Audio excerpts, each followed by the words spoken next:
अगर आप भी चाहते हैं नए वीडियो एवं नए ऑडियो देखने एवं सुनने के लिए तो हमारे गोल्ड स्टूडियो चैनल को सब्सक्राइब जरूर करें एवं बेल आइकन दबाना ना भूलें।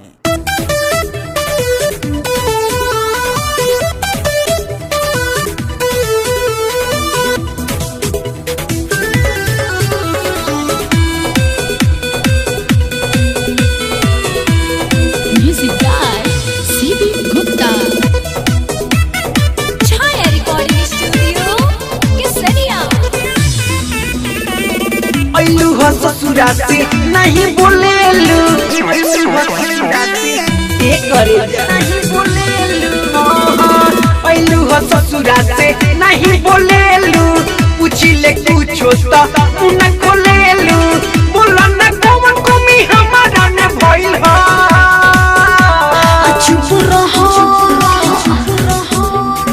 चुप रहो करे के मुंह कोइला भतरू से पहले तू ही तो कोइला। चुप रहो करे के मुंह कोइला भतरू से पहले तू ही तो कोइला।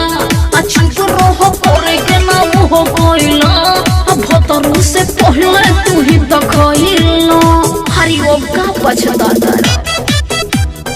Presents by Gold Studio।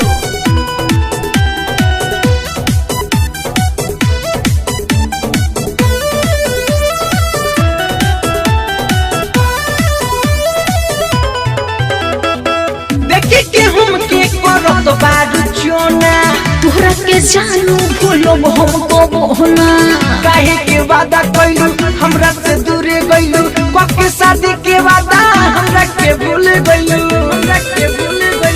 देखी के हम के करत बारू चोना। तोहरा के जानू भूलो हमको बोहना, तोहरा पर कमन जादू सोनिया के भइल ह। चुप रहो चुप रहो करे के मुंह कोइला भतरू से पहले तू ही तो कोइला। चुप रहो करे के मुंह कोइला भतरू से पहले तू ही तो कोइला।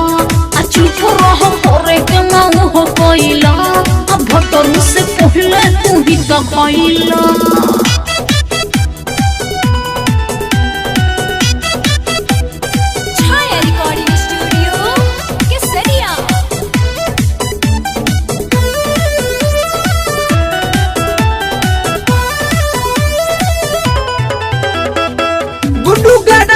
से राती में मिला टाइम ना मिली जानू बात ढीला, तोहरा बाहर मिलल हमरो दिमाग हिलल, भूल गईले हमारा के जहिया तोर भतार मिलल।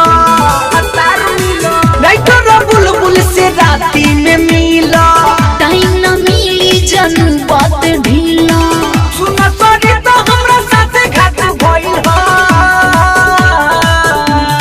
चुप रहो चुप रहो करे के ना मुंह कोइला भतरू से पहले तू ही तो कोइला। चुप रहो करे के ना मुंह कोइला भतरू से पहले तू ही तो कोइला।